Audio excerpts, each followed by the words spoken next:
정희입니다. 반갑습니다. 네, 여름이 오지 않았습니다. 벌써 많이 덥죠? 이렇게 원근거리에서 많이 와주셔서 감사하다는 말씀 드리고요. 우리 문학관에서는 이번 달에도 특별한 자리를 마련했습니다. 잠시 소개를 드리자면 작년입니다. 2024년이 우리 티카시가 출범한 지 20년이 됐습니다. 정말 축하할 일이고요. 지금 우리 이 시간에도 티카시가 국내는 물론이고 전 세계적으로 눈부시게 성장하고 있습니다. 장기자이신 여기 계시는 우리 이상호 교수님을 비롯한 여러분들의 수고가 있었습니다만은 정말 이분의 노고는 과할 정도로 지혜해야 하지 않을까 싶습니다. 그래서 오늘은 세상에 하나뿐인 티카시에 이어 수많은 시인들의 티카시를 해설한 풍경에서 피어난 말들을 출간하신 최강임 시인의 북토크 시간을 마련했습니다. 최강임 시인은 티카시가 이 자리에 있기까지 티카시를 창작하고 해설에 이어 강의를 통해서 수많은 티카시인을 배출하고 계시는 그야말로 우리 시대의 여걸이라고 할 수 있습니다. 북토크에 앞서 먼저 창신대 식품영양학과 교수이자 도서관장님이신 박혜진 교수님 말씀이 잠시 있겠습니다. 교수님.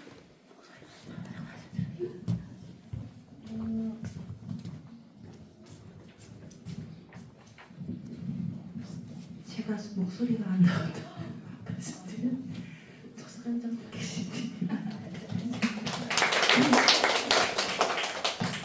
제가 후두염이 갑자기 너무 심해져가지고 목소리 상당히 힘을 못 싣고 있는데 제가 작가의 만남을 지금 2년째 계속 하면서 많은 분들을 만났는데 얼마 전부터 북콘서트 형태의 우리 또 배우자이신 오민수 교수님 때 콘서트 형태를 보고 나니까 이것도 새롭네 괜찮네 했는데 또 이번에도 또 콘서트 형태가 돼가지고 안 졸고 열심히 잘 들을 수 있을 것 같습니다. 일단은 오늘 좋은 말씀 큰 기대하고 있으니까 잘 부탁드리겠습니다. 감사합니다. 여러분들 오늘 이 특별한 시간을 통해서 티카시를 더 깊이 이해하고 알아가는 시간이 되었으면 합니다. 북토크를 이끌어줄 사회자는 한국티카시인협회 사무총장 이기영 시인이십니다. 뜨거운 박수로 맞아주십시오. 네, 그러면 저는 이만 물러가겠고 두 분의 북토크 시간이 이어지겠습니다.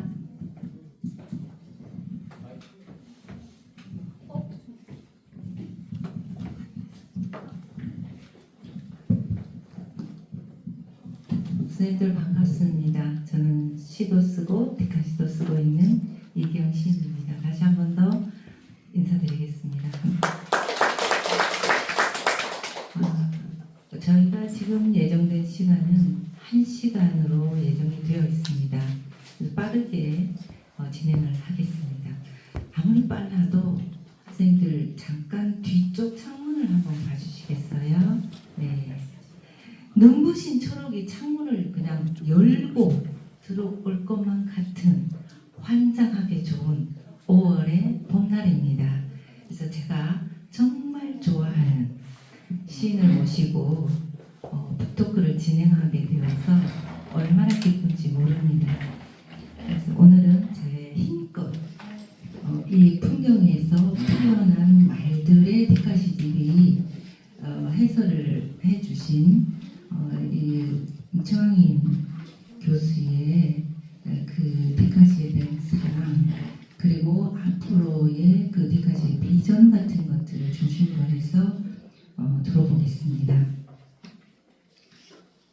그 첫 번째 세상에 하나뿐인 티카시를 2016년에 해설집을 내셨죠. 그때도 굉장히 그 하나뿐인 말들이 독자들로부터 사랑을 많이 받았어요. 그리고 9년 만에 다시 두 번째 해설집인 풍경에서 피어난 말들이라는 해설집을 내셨어요. 저는 이 풍경에서 나온 말들이 아닌 피어난 말들이라는 이 제목이 너무너무 마음에 들었습니다. 시집으로서도 써도 손색이 없을 정도로 기가 막힌 제목이었어요. 그래서 풍경에서 피어난 이런 그 말들 출간하셨을 때 어떤 과정을 거쳐서 이 해설집이 나왔는지 나오게 되었는지 좀 궁금해요. 네. 여기 앉아 계신 선생님들 만나뵈서 반갑습니다. 막상 이 자리에 뒤에서 저 여러 번 앉아 있었는데요. 이 자리에 단독으로 이렇게 앉아 있으려고 하니까 굉장히 더 뜨겁습니다. 그래서 제가 아까도 계속 이렇게 부채질을 하고 있었는데요. 여러분의 관심과 그런 열기 때문에 그렇다는 생각이 듭니다. 두 번째 디카시 해설집을 낸 것은 이제 한 사람과의 인연입니다. 그래서 세상에 하나뿐인 디카시를 낼 때도 머니투데이의 문화부장을 하고 있었던 기자가 제가 이제 페이스북을 하니까 페이스북에서 디카시를 연재를 하고 행사를 알리고 그렇게 했었죠. 그랬더니 머니투데이에 연재를 하자 이렇게 먼저 연락이 왔습니다. 그래서 일주일에 2번씩 머니투데이에 해설을 써서 연재를 했습니다. 그때는 좀 500자 이상 내외로 쓰는 것이 굉장히 좀 힘들었죠. 그런데 그걸 하고 났더니 책으로 묻자라고 그래서 붙게 되었고요. 또 그분이 이제는 그 대형 출판사인 메디치 미디어라고 하는 출판사에 이직을 했습니다. 근데 거기에서도 또 이제 문화하고는 관련이 없지만 다시 또 디카시 해설집을 좀 내자라고 이렇게 얘기를 해서 그쪽에서 서둘러서 제가 또 원고를 모아서 주고 그 제목도 아까 우리 사회자님께서 굉장히 좋다고 그랬는데요. 편집자들께서 정해주신 겁니다. 그래서 디카시하고도 잘 맞는 이런 내용이라고 보고요. 그래서 아주 고마워하고 있습니다. 한 사람의 인연이 이렇게 해서 2권의 디카시 해설집을 만들게 되었습니다. 네. 세상에 하나뿐인 그건 머니투데이에 연재를 하셨잖아요. 그때 저도 기억을 하는데 머니투데이에 디카시를 연재하기 시작했을 때 한국 문단에 정말 디카시를 확실하게 알리는 그런 계기가 됐습니다. 그래서 머니투데이에 디카시가 실리면 조회수가 10만 건이 넘어가는 경우도 있었어요. 제1회 디카시 작품상 받은 그 공강교시인의 빼바지 무늬 같은 경우는 몇십만 조회수를 기록하기도 했었습니다. 그래서 정말 머니투데이의 그 연재는 얼마나 한국 문단의 디카시를 확고하게 알리는 계기가 되었는지 지금도 정말 감사하게 머니투데이에 생각을 합니다. 이번 그 디카시 해설집 첫 번째와 두 번째 해설집을 내셨는데 이번 두 번째 해설집의 그는 첫 번째와 다른 점이 있을 것 같습니다. 그게 어떤 것일까요?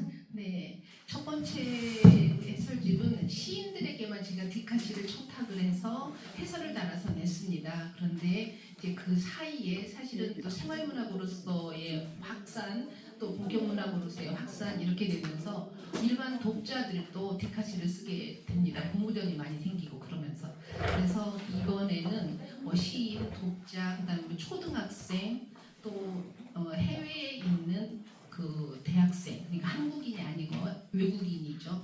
이렇게 해서 아주 글로벌하게, 그다음에 층위가 창작의 층위가 아주 그냥 남녀노소 누구나 다라고 이렇게 할 수 있겠습니다. 그런 특징이 있습니다. 2016년에 그 나온 해설집에 작가들만 지금 하셨다 했는데 9년 동안에 지금 두 번째 이제 디카시 집에는 층위가 다양해졌다 했잖아요. 그만큼 디카시 인구가 확산이 많이 되었다는 반증이겠죠. 2016년만 해도 초등학생은 디카시를 쓰지 않았습니다. 일반인들도 디카시를 쓰는 그 마니아들이 그렇게 많지가 않았었어요. 그런데 그만큼 9년 동안 너무나 많은 디카시 인구가 확산이 됐고 해외에까지도 이렇게 확산이 돼서 정말 우리가 눈을 비비고 어떤 상대를 바라봐야 될 정도 알목 상대할 만한 그런 그 변화가 있다는 것을 지금 이 두 권의 디카시 집에서 확실하게 보여주고 있습니다. 그리고 이제 이 그 경남일보에 오랫동안 디카시 해설 연재를 하셨죠. 그게 아마 190편이 넘는 걸로 알고 있습니다. 그 중에서 이제 190편 중에서 고르고 골라서 80편을 이 두 번째 해설집에 수록을 하셨어요. 그 선정 기준이 뭐였을까요? 굉장히 그 190편이나 되는데 80편을 선정했다라고 하면 굉장히 좀 어렵게 들리거든요. 그런데 선정 기준이라는 것은 물론 데카시 작품이 이제 좋아야 된다는 첫 번째가 있어야 되겠고요. 두 번째는 아까 말씀드린 것처럼 데카시의 층위가 이렇게 넓다라는 것을 보여주기 위해서 사실은 그런 부분도 염두에 뒀습니다. 그리고 표지에 들어간 뭐 사진이라든가 이런 거는 다 편집자에게 맡겼습니다. 저는 일을 할 때 사실은 담당자에게 다 맡기는 이런 스타일이라서 제목부터 그다음에 뭐 표지에 들어가는 사진이라든가 그다음에 순서 같은 것들도 알아서 편집을 좀 해주세요라고 했더니 마침 이렇게 오랫동안 책을 많이 편집한 사람들이라서 아주 잘 편집을 했습니다. 그래서 저는 그냥 원고만 주고 나중에 교정만 보고 이렇게 한 셈입니다. 제가 의도했던 답은 아닌 것 같습니다. 왜냐하면 제 작품이 여기에 실려 있거든요. 그래서 처음에 작품성으로 작품이 좋아야 아싸 했는데 그게 아니군요. 그래서 그렇게 좋아할 일은 좋아해야겠죠. 제가 첫 번째 네. 디카시가 좋아야 된다라는 것을 전제에 두었습니다. 네. 좋아야 되고 네. 그 다음에 이렇게 가는 거죠. 그래서 네, 알겠습니다. 제 작품 있으니까 나중에 사신 분들은 꼭 한 번만 읽어봐 주십시오. 올해 이제 2004년에 처음 세상에 없던 디카시라는 말이 탄생을 했습니다. 그리고 올해 21년이 되었습니다. 강산이 두 분이 변하고도 남는 시간입니다. 현대는 굉장히 빠른 속도로 모든 생활이라든지 과학 문명이 변화하고 있습니다. 20년 동안에 얼마나 많은 변화가 있었겠습니까? 그래서 처음 이제 2004년도에 디카시라는 말이 세상에 탄생을 한 후에 그때부터 지금까지 최일선에서 디카시 문해운동을 주도하고 계시죠. 그래서 문해운동을 이제 주도해 오시는데 처음에 디카시와의 그 인연이 정말 궁금합니다. 어떻게 해서 디카시라는 그 수렁에 빠지게 되셨는지요? 그렇죠. 사생활도 없이 살게 된 그 디카시 수렁이라고 할 수 있습니다. 좀 가슴 아픈 이야기이기도 한데요. 제가 대전대학에서 박사를 수료하고 대전대학에서 첫 강의를 시작을 했습니다. 그런데 어찌된 일인지 제가 그 당시 학과장님에게 그 입품을 받지를 못했어요. 그러니까 우리 지도 교수님이 퇴직을 하시고 나니까 그 학과장님이 지도 교수님 대신에 저한테 이제 굉장히 많은 뭔가를 이렇게 자꾸 보내셨어요. 그래서 제가 이제 최초로 신문 활용 교육이라고 하는 것을 대학에서 강의를 하고 있었는데 저만 할 수 있는 강의였어요. 자격증을 가진 학교에서. 근데 그 강의를 갑자기 개강이 보름 정도 남았는데 저한테 강의를 안 주신 거예요. 그리고 당신이 아끼는 제자에게 강의를 주고 그랬어요.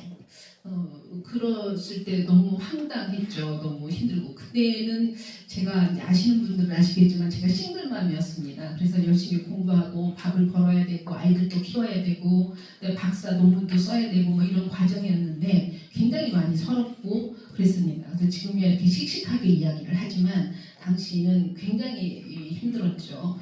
그런데 이제 오기가 생겼습니다. 제가 그때 마음 전이었기 때문에 젊고 그래서 이 대학에서 강의를 안 주면 그게 당신이 강의를 안 주면 내가 강의를 못할까 그걸 보여줘야지. 이제 복수라고 하는 것이 정작 이제 그런 정도였습니다. 그런데 마침 신문학 모임에 이제 처음으로 등단하고 나가봤습니다. 그런데 우리 지도 교수님이 늘 이제 이상호 교수님을 이야기를 하셔서 익히 들어서 알고 있는 바이어서 처음 뵀는데 제가 딱 행사가 끝나고 이제 창신대에 계시다는 걸 알고 그랬는데 제가 처음이자 마지막으로 부탁을 해본 것 같습니다. 다른데 한 번도 누구한테도 강의를 좀 주세요라는 해본 소리가 없는데 이 교수님한테 제가 교수님 저 강의 좀 주세요. 그랬어요. 그래서 당시는 대전에서 이 마산까지의 거리가 얼마나 되는지를 몰랐습니다. 2미 정도 되는 줄 알았어요. 기껏 많이 가면 2시간 반 정도 가면 되겠지 뭐. 그런데 무려 3시간 30분이 걸리는 그런 버스만 그렇게 걸리는 거리였어요. 그런데 또 이 교수님께서 한 강의밖에 마침 필요한데 네, 교통비도 안 나오는데 괜찮겠습니까? 그러는데 제가 생각이 이거 교통비가 문제가 아니라 제가 강의를 하고 싶었기 때문에 강의를 한다는 데 의미가 있을 것 같았어요. 그래서 상관이 없습니다. 강의만 주십시오. 열심히 하겠습니다. 이렇게 했어요. 그렇게 와서 시작했는데 이제 그 다음에 강의가 늘어나고 그 다음에 교양 전담을 하게 되는 이제 그러면서 창신대에서 강의가 엄청 많이 이제 교양 강의 문창과에 교양 강의를 제가 전담하다시피 했죠. 이렇게 하면서 강의를 다니는데 이 교수님이 그 행사 때 모지 행사 때 만났을 때 디카시 얘기를 언급하셨었거든요. 근데 그걸 계속 학과에서 실행을 하고 계시네요. 그러니까 그때만 해도 저는 보수적인 문자 순혈주의적인 이런 부분이 있어서 무슨 문자로만 시를 쓰지 시에 무슨 사진을 붙여 이런 생각들을 하면서 디카시에 별 관심이 없었어요. 그런데 학과장님이 하시는 일이니 어때요? 도와드려야 된다는 생각이 들었어요. 또 선배님이 하시는 일이니 도와드려야 한다 이런 생각이 들고 이제 일을 조금씩 도와드렸죠. 근데 하다가 보니까 저도 같이 이제 강의하기 위해서 공부를 하게 되고 그러면서 세상이 변해가는 걸 알게 됐어요. 우리 디카시가 정말 장래성이 있구나. 시대의 변화에 따라서 이렇게 가는데 그렇다고 한다면 디카시는 앞으로 더 나아지겠고 지금 이 불확실성적인 것보다 사실은 디카시는 문학적 장르로서 충분히 가능한 일이다. 근데 그런 일을 내가 전면에서 할 수 있다라고 한다면 이것도 얼마나 보람된 일인가라는 생각이 들더라고요. 그래서 그런 확신이 서니까 어떻게 되냐면 일을 하는데 너무 재밌습니다. 그래서 뭐 정말 그 제 시도 많이 못 쓰고 뭐 원래도 잘 못 쓰지만 더 못 쓰고 그러면서 그 먼 거리로 왔다 갔다 하면서 아주 신나게 디카시 문예 운동을 해왔습니다. 그래서 오늘 이제 이 자리까지 왔는데요. 생각보다도 빠르게 디카시가 확산이 돼 제가 예상했던 것보다도 더 빠르게 확산이 되고 있어서 앞으로도 더 그럴 거라는 생각을 합니다. 교수님 처음에 들어왔을 때는 제가 마음이 아팠었는데 지금 마지막 끝나고 생각해보면 디카시로서는 전화위복이 된 것 같습니다. 우리 최 교수님 같은 분이 디카시 처음에 문예 운동을 하지 않았으면 이렇게 빠르게 디카시가 자리를 잡아가고 문단에서 이렇게 일정한 어떤 대접을 받기는 조금 더 시간이 됐을 수도 있어요. 그 머니투데이 아까도 말씀드렸지만 그 머니투데이가 진짜로 큰 역할을 봉헌을 했었습니다. 그리고 저는 이제 최 교수님을 10년 전에 봤어요. 2013년도에 저는 디카시를 시작했는데 그때 정말 최 교수님 지금 앉아 계신 전용희 시인도 그때 열심히 하고 있었는데 아니 무슨 이런 사람들이 무슨 디카시에 목숨을 거나? 디카시의 조금 한 10명, 5명 모인 그 장소에 디카시를 뭐 한다면 어디서 오셔서 말씀하셨어요. 그래서 저는 그때 이상욱 대표님, 최 교수님을 보고 수렁에 빠졌어요. 기꺼이 빠져서 지금도 하고 그에서 힘을 치고 있는데 정말 존경합니다. 디카시라는 이 장르에서는 최 교수님을 빼놓고 이야기할 수가 없습니다. 정말 존경하는 그런 분입니다. 정말 고생을 많이 하셨어요. 이로 말할 수 없는 공중전, 지상전, 해상전 말할 수 없는 전쟁을 치렀습니다. 정말 존경합니다. 박수 한번 주시기 바랍니다.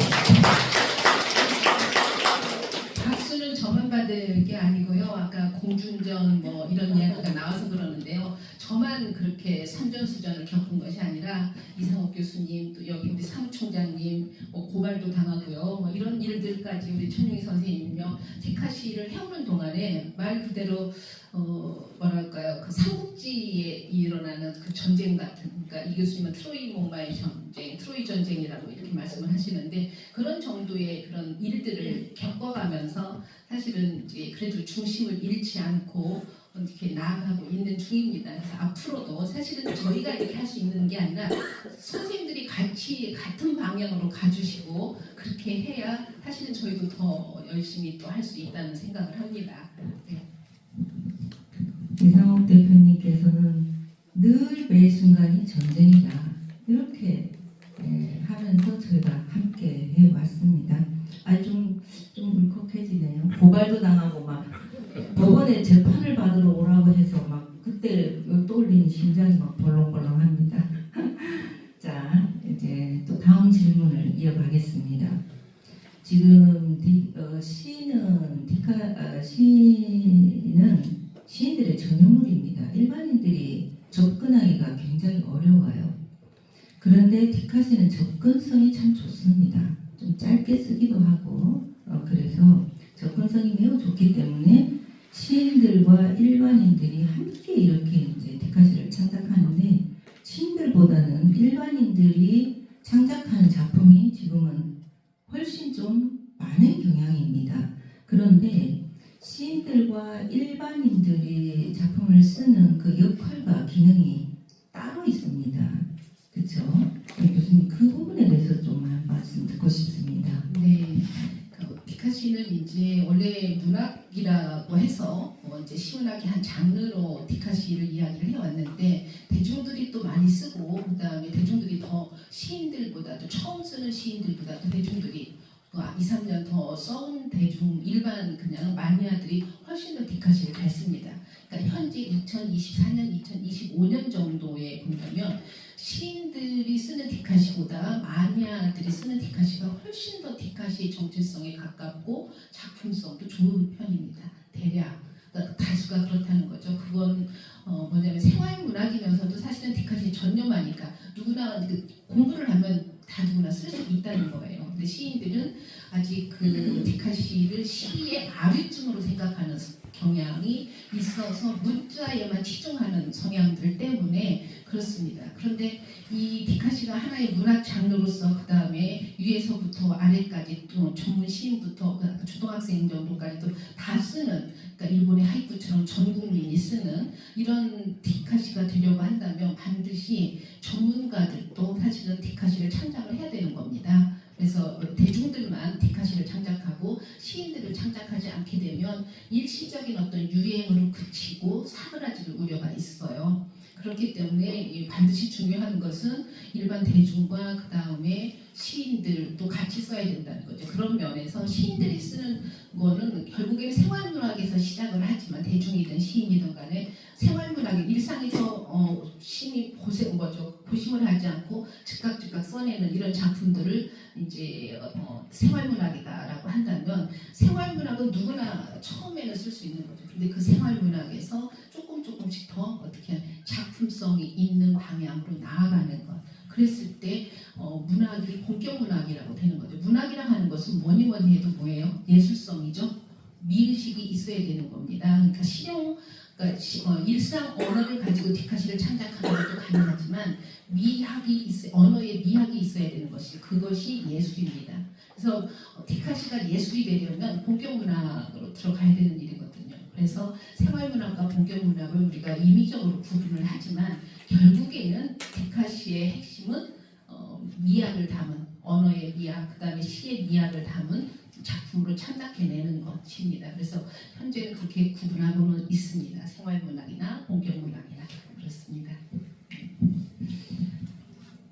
하이쿠와 디카시를 우리가 많이 이야기를 합니다. 비교하면서 많이 이야기를 하는데 우리나라의 정용시는 우리나라만이 가지고 있는 고유의 그 양식이 있죠.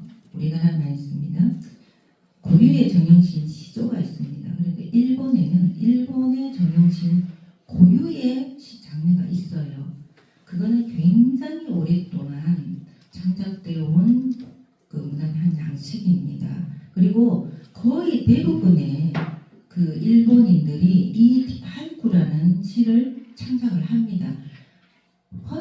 거의 대부분의 그 일반인들도 이 하이쿠를 쓴다고 해요.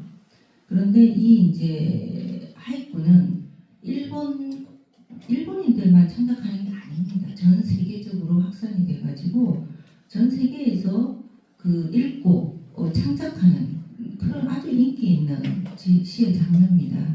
그래서 오늘 그 디카시가 대중성을 확보했고 또 세계화로 확산된 아주 좋은 케이스예요. 그죠? 그래서 우리 디카시도 혹시 이렇게 대중성을 확보하고 세계로 확산할 수 있는 가능성은 얼마 정도나 될까? 그 질문을 한번 드려보겠습니다. 저는 그 분야에 대해서 제가 가까운 지인들에게는 그렇습니다. 그러니까 세계인이 쓰는 디카시 만들어 가겠습니다. 만들 수 있습니다. 라고 제가 이렇게 이야기를 해요. 그건 뭐냐면 일본의 하이쿠는 일단은 문자로만 된 시라는 겁니다. 지금 시대는 문자만이 예술이 아닌 문학이 아닌 시대가 되었어요. 그러니까 지금은 비트로 구성된 세상에 우리가 살고 있잖아요. 온라인이라고 하는 컴퓨터 사이버 세상에 살고 있는데 그 사이버 세상에 많은 것들이 모두 빅데이터가 어떻게 있어요. 거대한 빅데이터가 있어서 정보를 다 수집합니다. 그러고 난 다음에 그 정보들이 다 어디로 가요? 어플리케이션을 타고 각양각색으로 나갑니다. 활용자한테 즉각적으로 어디로? 내 스마트폰 안으로. 세계인의 스마트폰 안으로 갑니다. 우리는 한두 개씩은 전부 다 플랫폼을 가지고 있어요. 밴드를 사용하든 아니면은 카카오 스토리라도 하고 있습니다.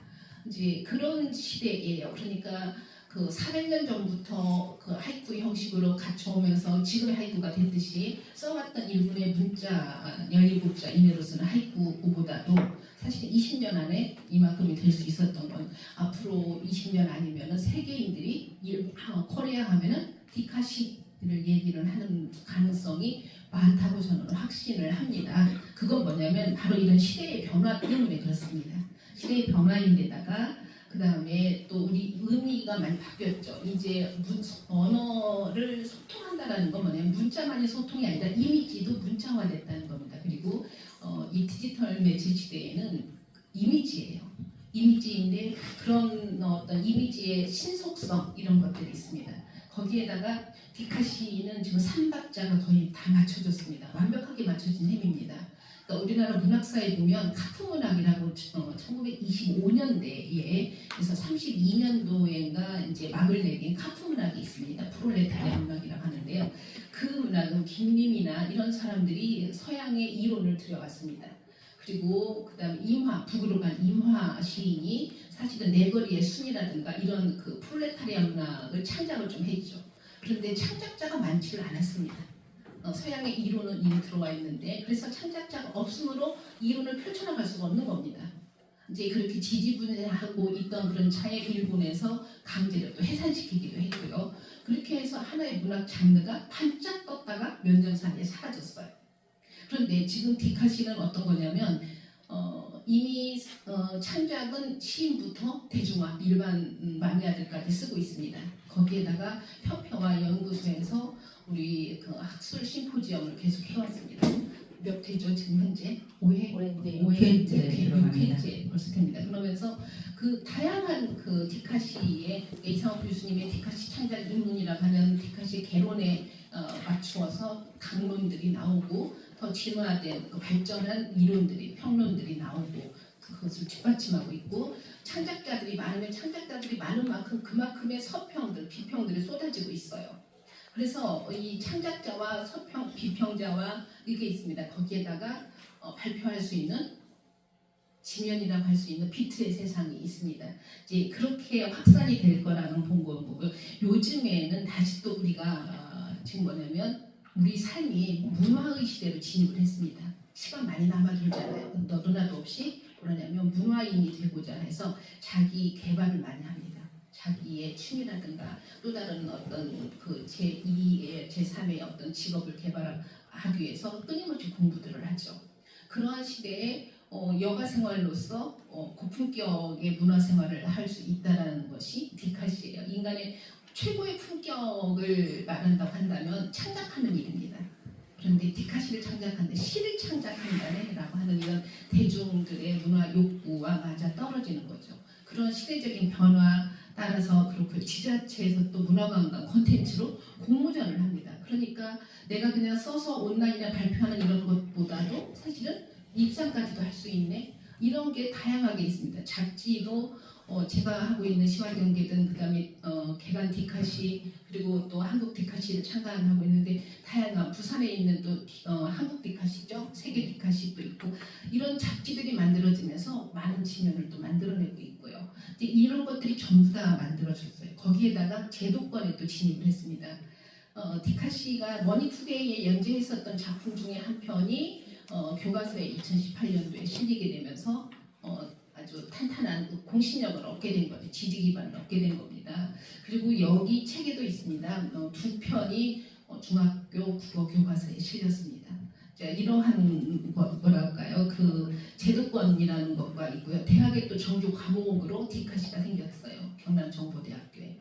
거기에다가 우리가 협회에서 하고 있는 디카시 창작 지도사를 개설을 해서 디카시를 제대로 알고 그 다음에 각 지역에서 문화 활동을 하는 분들에게 문화 강좌를 할 수 있는 이런 기회를 만들어 가고 있습니다. 그러니까 전반적으로 모든 인적 뭐랄까 디카시에 관한 인적 상황들이 좀 갖춰진 상태이기 때문에 이제는 하이쿠보다도 훨씬 더 사실 빠른 속도로 그 다음에 세계로 퍼져가지 않을까 이렇게 생각을 합니다. 거기에다가 요즘에 한국이라고 하는 브랜드가 그렇죠. 이것을 더 뒷받침해 주리라고 생각을 합니다. 네. 와. 제가 지금 우리 북토크 맞죠? 디카시 학술 심포지엄에 와 있는 것 같은 느낌이 들어요 지금. 그 어느 심포지엄보다도 심도 있고, 그죠? 놀랍습니다. 네. 그리고 선생님들 지금 식사하시고 오셨을 텐데 한 분도 조는 분이 없으세요. 와, 대단하십니다. 지금 감사합니다.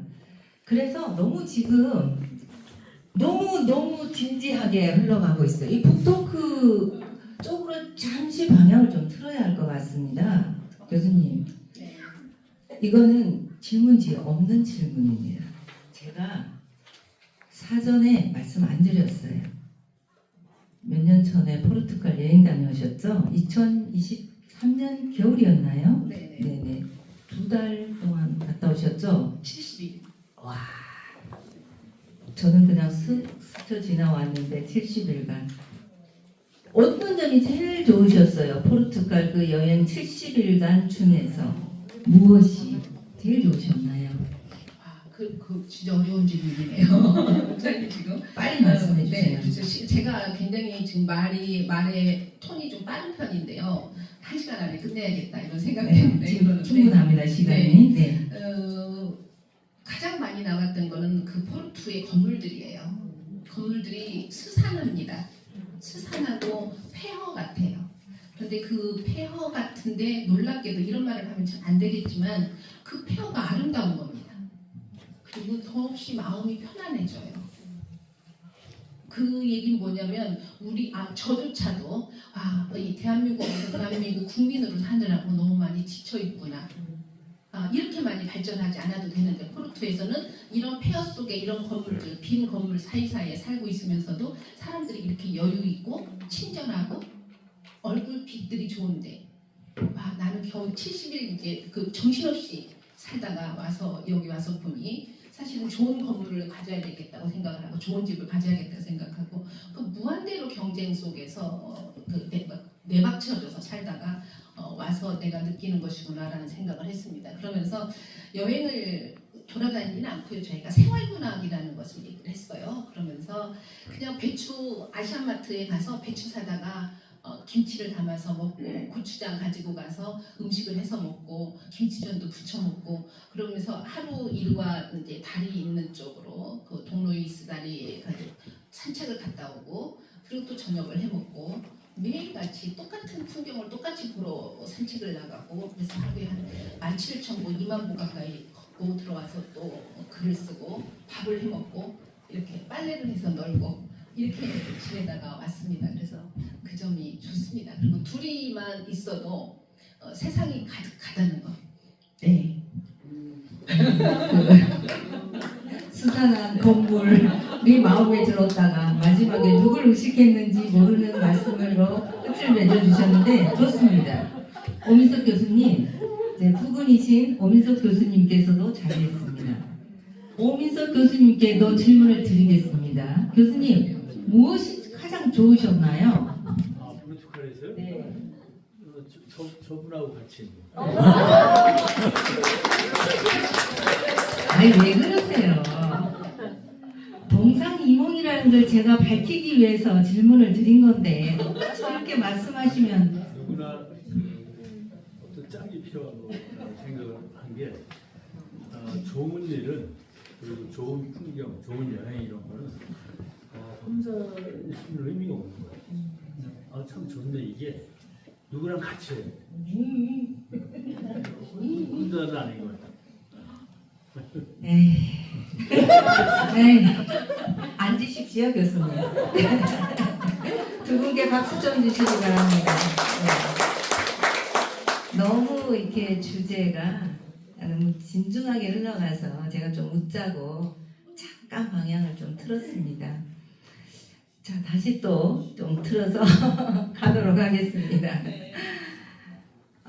우리가 보통 보면 이제 우리 교수님께서도 늘상 말씀하시지만 디카시 창작자들이 디카시를 쓰지 않고 사진시를 많이 쓴다고 말씀을 하세요. 그 부분을 자꾸 지적을 하시는데 창작자들이 그 사진시를 쓰는 그런 오류를 범하는 이유가 있을 것 같아요. 근데 오민석 교수님께서 이렇게 말씀을 하셨어요. 디카시는 사진 기호와 문자 기호 사이에 깊고 행복한 반응이다. 이렇게 말씀을 하셨어요. 그러니까 사진 기호와 문자 기호의 사이에 아주 그 깊고 행복한 반응이다. 이 말이 꼭 두 분 사이를 말씀하시는 것 같긴 한데 지금 생각해 보니까 그죠? 그래서 이렇게 하면 정말 그 디카시를 잘 쓸 것 같지만 많은 분들이 디카시를 오해해서 사진시로 쓰고 있는 분들이 많이 있어요. 왜 그럴까요? 그 부분은 일단은 시는 문자로 됐다라고 하는 그 선입견 이것에 굉장히 많은 뭐랄까요 그 암시 자기도 모르는 암시성이 있는 것 같고요. 그 다음에 이제 사진을 읽는 거죠. 사진을 읽고 이런 의미들이 그러니까 거기에서 새로운 언어를 만들어낸다라는 것은 아직 어려운 것 같아요. 접목하는 사람들에게. 그런데 디카시를 좀 쓰신 선생님들 저랑 같이 공부를 하신 디카시 창작 기도사라든가 이런 분들 그 다음에 디카시 청탁을 여러 번 받고 디카시를 오랫동안 써온 시인들은 기가 막히게 잘 씁니다. 디카시는 특정하게 어떤 매력이 있습니다. 그것은 써보면서 느낄 수 있는 매력인데요. 저는 매번 느끼는 건데 디카시는 정말 본격 문학으로서 그러니까 작품성이 높은 시 문자시 못지않은 작품성을 내포할 수 있는 게 장르예요.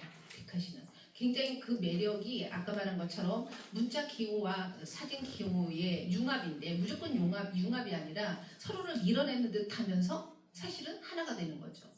그걸 이제 오민석 교수나가 배타적 완결성 뭐 이렇게 얘기를 했는데요. 그 사진과 문장이 어울리는 듯 서로 맞지 않는 듯하면서 안 맞게 만들어내는 지점. 그러니까 우리가 음식을 할 때 보면 간을 본다라고 하죠. 똑같은 김치를 담는데도 어느 땐 맛있고 어느 땐 맛이 덜하잖아요. 디카시도 마치 그렇습니다. 내가 디카시 시를 잘 쓴다고 해서 디카시를 무조건 잘 쓰는 건 내가 좀 더 전에 디카시를 잘 써왔기 때문에 언제를 써도 잘 쓴다라고 하는 것이 아니에요. 매 한 작품 한 작품이 그 묘한 이 내가 나에게 주어진 나에게 온 이 풍경의 어떤 시적 대상과 그다음에 내가 만들어내는 이 안에서 오는 문자 언술이 사실은 매번 새로움이에요. 그래서 뭐라 그럴까요? 그 중심을 묘하게 잘 잡아내는 일. 그렇게밖에 설명할 수가 없어요. 그래서 굉장히 매력적인 겁니다. 그리고 처음에 누구나 쉽게 쓸 수는 있으나 사실은 좋은 디카시를 쓰기는 역시 시 쓰는 것처럼 만만치 않다라는 것이고요. 그런데 시인들은 시를 써왔기 때문에 문자에 중심을 둡니다. 어떻게든 오행 이내에 오행을 빡빡이 다 씁니다. 그런 다음에 문자로 완결을 하려고 해요. 문제는 사진에서 어떤 그 시적 소재를 얻은 다음에 문자를 오행 이내에서 다 완결하려고 고심을 합니다. 그리고 조사까지도 이렇게 막 조사가면서 고심을 합니다. 그러다 보니까 사진시가 되는 수밖에 없어요. 사진을 떼내도 제목과 오행의 문장을 읽으면 그냥 의미가 형성이 되는 시거든요. 그러면 그거 와서 사진을 갖다 붙여놓으면 그건 사진시인 거예요. 그래서 시인들이나 좀 쓰는 사람들 한다고 하는 사람들이 사진시의 오류에 빠지게 되는 거고요. 또 사진 작가들은 어떻게 될까요? 사진에 애정이 많아가지고 그 사진을 객관적으로 바라보지 못하는 겁니다. 그래서 어쨌든 이 사진을 어떻게 언어로 표현할 것인가. 네, 또 시인들은 사진에서 얻은 어떤 시적 씨앗을 어떻게 문장으로 완성할까인데 사진 작가들은 이 사진에 있는 것들을 어떻게 문장으로 이 사진에 있는 이야기를 해줄 것인가 이거예요. 비유 없이 문학을 하지 않았기 때문에 비유 없이 일상적인 언어로 그러다 보니까 대체로 많은 사람들이 사진시를 쓰는 겁니다. 그런데 지금 불과 1, 2년 사이에 더 많이 좋아졌습니다. 요 근래 더 많이 이제 느끼는 건데요. 매번 개간지를 만들고 편집하고 하면서도 그렇고 주변에 이제 그 쓰는 마니아들이 쓰는 제가 경남일보에 한 편씩 연재를 하고 있잖아요. 디카시로 골라서 그 다음에 해설을 달아서 하고 있는데 매번 느낍니다. 훨씬 작년보다 훨씬 더 많이 좋아졌다는 거. 제가 보기에는 시인들도 이제 2, 3년 안에 2, 3년 제가 좀 넉넉히 잡고 2, 3년이라고 얘기를 하는 겁니다. 2, 3년 안에 시인들도 드디어 이제 뭐냐면 나도 뒷가지로 공부를 해야 되겠군 이라고 느낄 것이라고 봅니다. 그러면은 정말 좋은 뒷가시들이 많이 나올 거라고 봅니다. 2, 3년 안에 이제 대중 일반 마니아든 시인이든 간에 좋은 뒷가시들이 정말 많이 나올 거라고 저는 이렇게 혼자서 생각을 해봅니다. 그런데 2, 3년이라고 했지만 3년이라고 넉넉 잡고 그랬지만 아마 3년이 안 걸릴 거라고 보고요. 그렇습니다. 네, 이미 좋은 디카시집이 많이 출간이 됐습니다. 그 예를 들면 이기영의 뭐 전화에 기다릴게라든지 인생이라든지 뭐 좋은 디카시집 많이 발간이 됐습니다. 웃자고 한 이야기였습니다. 교수님, 그러면 그 수준 높은 그런 디카시를 보급할 필요도 있잖아요. 네. 그러면 그런 그 수준 높은 디카시 보급을 위해서 시인의 역할도 되게 중요하다고 생각을 합니다. 그럼 지금 디카시를 쓰고 있는 시인들 그리고 이미 발간된 디카시집 중에서 기억에 남는 분이 있으시다면 짜고 치는 고스톱입니다. 이거 질문이. 이제 많이 있습니다. 그런데 이제 제가 머니투데이에 연재할 때 이야기입니다. 우리가 규정을 좀 더 줄여서 5행으로 정해놓고 2, 3행으로 써도 된다. 5행을 넘어가지 않도록 하자. 이런 과정 속에서 생긴 이제 그 공감교 시인의 디카시인데요. 5행을 다 빽빽이 썼죠. 그리고 좋습니다. 디카시 좋은데 지금으로 보자면 완벽히 지금에 바라는 아까 그 배타적 완결성 이런 것들과는 조금 거리가 있는 것이에요. 그래서 물론 공감교 시인이 썼고 그런 좋은 이미지에 그다음에 그 우리의 일반 대중의 정서를 자극하는 그런 디카시를 썼기 때문에 어마어마하게 반응이 좋았습니다. 머니투데이에 연재를 할 때요. 뭐 네이버 메인에 뜨고 다음 메인에 뜨고 그랬습니다. 이제 그런 사건이 생겼는데 거기에서 초반이었을 거예요. 초반이었는데 이기영 시인이라고 있습니다. 그런데 이제 이기영 시인이라고 있는데 이기영 시인의 인생이라고 하는 디카시를 제가 받았어요. 그런데 이 사진을 보고 문장을 보면 에게? 이렇게 느껴져요. 싱겁다는 겁니다. 사진과 처음에 문장만은 이렇게 읽었을 때는 싱겁다는 거죠. 근데 들여다보면서 사진 문장을 보고 사진을 보고 문장을 보고 사진을 보고 하는데 와, 이 묘한 말할 수 없는 넓이와 깊이를 내포하고 있더라는 거죠. 앞서거니 뒤서거니 일상적인 언어 같지만 사실은 사진 속에서 그 나이 많은 영감님과 또 두 번째로 나이 많은 영감님인데 조금 더 젊은 것 같은 영감님이 사실은 그 꽃길을 앞서거니 뒤서거니 가고 있는 거예요. 야, 기가 막힌 표현이었어요. 공간 안에서 시간성을 설정한 겁니다. 그리고 사진도 예뻤고요. 그 이미지도 예뻤고 문장도 그렇고. 그런데 거기에다가 그냥 일반 독자들은 그렇게 내보내면 어떻게 될까요? 처음에 딱 읽고 싱거워? 라고 할 수도 있겠죠. 그 의미의 행간에서 의미를 건져낼 수 없기 때문에. 근데 해설이 필요할 때는 그런 겁니다. 그 행간에 숨어있는 의미들을 해설이 끄집어내주는 거죠. 네, 그럼으로써 그 반응이 너무 놀라웠는데 그 네이버 메인에 뜬 겁니다. 사진. 그래서 그 뒤로 이기영 씨의 인생도 달라졌죠. 네. 그 인생이라고 하는 디카시와 한편으로 해서 그래서 있습니다. 여러분 이기영 씨 많이 기억하고 계시죠? 네. 그렇습니다. 그래서 아니 이거는 짜고 치는 고스톱이 아니라 진짜 그때 느꼈었던 거예요. 그래서 몇 편의 그 디카시들이 있습니다. 그게 기억에 남는 디카시들이. 그런데 그 이제 초반에 남았었던 것들. 그러니까 저에게도 굉장히 고무적이었던 거죠. 연재를 했는데 와, 이 포털사에 손에 들고 다니는 휴대폰에 메인에 뜬다라고 하는 거. 그렇게 그래서 읽히게 되고 사람들이 디카시가 이렇구나 그러면서 와 좋다 그러고 뭐 그 감성적인 댓글들이며 뭐 이런 것들이 일파만파 굉장히 컸었습니다. 인생, 제 인생에서도 굉장히 잊지 못할 최고의 작품입니다. 작품성으로 최고라는 게 아니라 많은 분들께 사랑을 많이 받고 제가 그 야외에 논로를 가고 있었던 중이었었어요. 그런데 교수님께서 전화가 온 거예요. 아니 선생님 작품 인생이 네이버 컴퓨터를 딱 터서 탁 들어 그때는 지금하고 시스템이 조금 달랐어요. 네이버에 딱 접속을 하면 메인에 딱 한 편이 뜹니다. 무슨 사진이든 간에 하나가 딱 뜨게 돼 있어요. 인생이 떴다는 거예요. 그래서 교수님 그게 무슨 말씀이세요? 해서 제가 이제 폰으로 네이버에 접속을 해봤더니 정말로 인생 사진이 퍽 뜨는 거예요. 너무 놀랐고 제 작품이 인터넷에 그렇게 떠본 거는 처음입니다.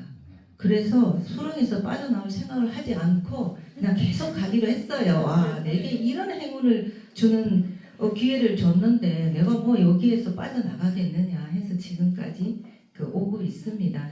정말 감사한 일이죠. 머니투데이는 정말 우리 그 디카시로서는 정말 큰 공헌을 한 그런 신문이 틀림이 없습니다. 네. 그래서 여담으로 그 신혜선 문화부장을 한국 디카시 연구소 소장님이 감사패를 감사패 진짜 드려야 됩니다. 그 너무 정말 큰 공을 세웠어요. 네. 그 다음에 이제 넘어가겠습니다. 이 이제 우리 풍경에서 피어난 말들이 총 이제 80편이 수록이 돼 있는데 80편 중에서 교수님께서는 좀 남다르게 다가오는 작품이 있을 것 같아요. 이 중에서 좀 특별한 의미를 갖고 있는 작품입니다. 그러니까 특별한 의미라기보다는 이제 디카시 쓰는 작법 중에 하나이기도 한데요. 한 분은 저랑 같이 디카시 창작기도사 45주를 수업을 했습니다. 이미 등단한 시인이고 시집도 내고 그랬는데 그분이 디카시는 늘 그렇게 헤맸어요. 문자로만 집중하다 보니까. 그랬는데 정말 이제 졸업을 하고 계속해서 디카시 학평을 하고 이렇게 해오시면서 나중에 달라진 겁니다. 그런데 어무이라고 제목이 어무이예요. 어무이인데 우리가 보통 엄마 하면은 어떻습니까? 그냥 그 엄마의 그 희생한 이런 것만 있는데 엄마의 족두리를 얘기를 하는 겁니다. 그런데 엄마는 그게 족두리 꽃도 아니에요. 무슨 이름인데 굉장히 이름은 거칠어요. 흔한 이름이 아니고요. 그 꽃인데 그 꽃을 딱 보고 그 여기에 결혼식 할 때 쓰는 족두리라고 본 거예요. 그래서 다 엄마가 흩어졌는데 엄마가 있었던 엄마를 그 인생에서 가장 예뻤던 날로 기억하는 뭐 이런 이렇게 치환해내는 그런 힘 그것이 굉장히 좀 기억에 남았고 한편은 이제 이상욱 교수님하고도 상의를 하면서 그 얘기를 했었는데요. 한편은 디카시가 교과서에 실렸습니다. 그런데 그분은 그냥 등단하지 않은 독자세요. 근데 그분이 사진을 흑백으로 찍으셨어요. 그런데 그동안에도 이제 흑백을 계속 쓰느냐 안 쓰느냐 과도한 포토샵 처리를 이제 배제해왔는데 흑백도 색인데 그냥 찰칵 내장되어 있는 것도 찍는다면 흑백도 괜찮지 않느냐라고 하는 이런 이야기들이 나왔었지만 디카시가 너무 고집을 부리기에도 그렇고 최대한 그 확장할 수 있는 부분까지는 확장을 해야 되는 건데 마치 그런 교과서에 실리고 그래서 많은 사람들이 읽게 될 것인데 그래서 논의를 했죠. 그래서 이제 흑백도 사실은 디카시의 사진으로 대상으로 쓸 수 있도록 하자라고 하는 이런 논의를 하고 그다음에 그 작품에 대해서 해설을 제가 썼습니다. 그 작품이 이유상의 가족 사진입니다. 그런데 그 작품은 정말 좋기도 합니다. 너무 쉽고 누가 봐도 사진도 좋고 그다음에 작품도 그렇습니다. 그래서 그 작품이 사실은 여기에 이제 언급을 한 거죠. 디카시도 흑백 사진. 그러니까 과도한 포토샵 처리하는 것은 안 되는 거예요. 즉순간 포착이기 때문에 안 되는 거지만 흑백 사진은 열어둔다라고 하는 것을 처음으로 선언한 계기가 되는 겁니다. 그렇구나. 저 작가들, 특히 이제 시인들에게는 환경적인 그 요인이 굉장히 많은 영향을 끼칩니다. 제가 알기로 우리 교수님의 그 고향은 전북 부안으로 알고 있습니다. 바닷가죠, 그게. 그래서 그 어린 시절 바닷가에서 살았는데 그 어린 시절이 보면 그 시를 창작하는데 작가로서 이렇게 시를 창작하는데 많이 영향을 끼쳤을 것 같아요. 보면은 어떤 어린 시절을 보내셨는지 좀 궁금합니다. 제가 그 흔한 말이어서 쓰지 않으려고 하는데 그 서정주 씨의 그 자화상을 보면 나를 키운 건 파라리? 바람이다. 바람이었다라고 하죠. 그러니까 그냥 저를 키운 거는 구할이 야생입니다. 앞으로는 집 앞으로는 바다, 그다음에 집 뒤로는 산.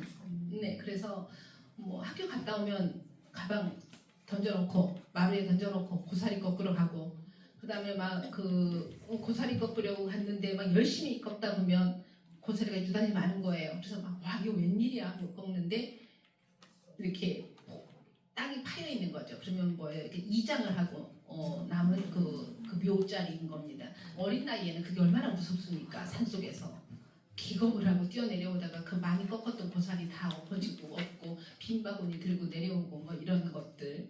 그리고 또 바다 이게 조금 때 사리 때는 그 바다에 가죠. 바다에 가서 뭐 조개를 캐고 뭐 바지락도 캐고요. 그다음에 그 거기에는 해방조개라고 하는 노란 조개가 있습니다. 그거를 그렇게 많이 캤어요.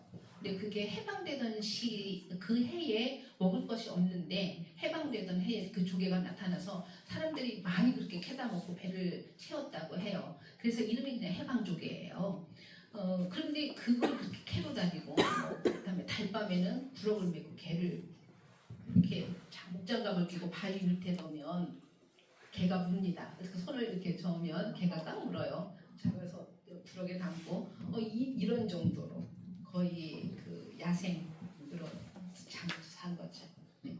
그리고 이제 책이 집에 없으니까 중학교 때부터는 이제 도서관에서 학교 도서관에서 어두워질 때까지 책을 읽는 거죠.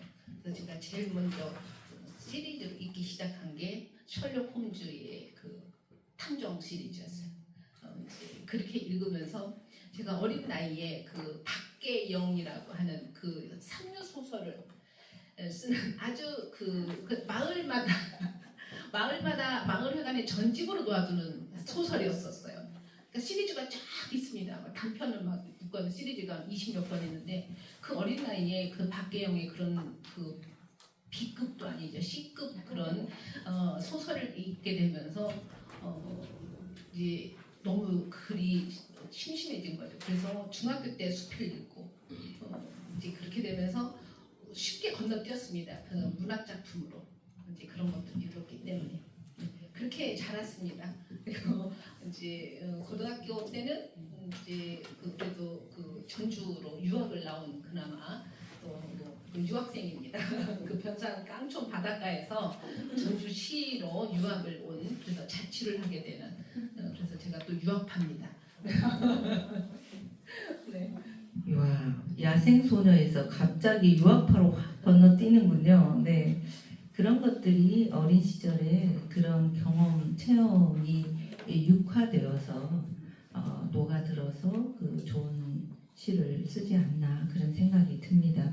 시간이 이제 좀 얼마 남지가 않아서 몇 개만 더 질문을 드리도록 하겠습니다. 그 한강 작가가 노벨 문학상을 수상을 하게 됐습니다. 수상 소식을 듣고 어떤 생각을 혹시 하셨는지? 네, 당연히 선생님들이 느끼신 느낌과 같을 거예요.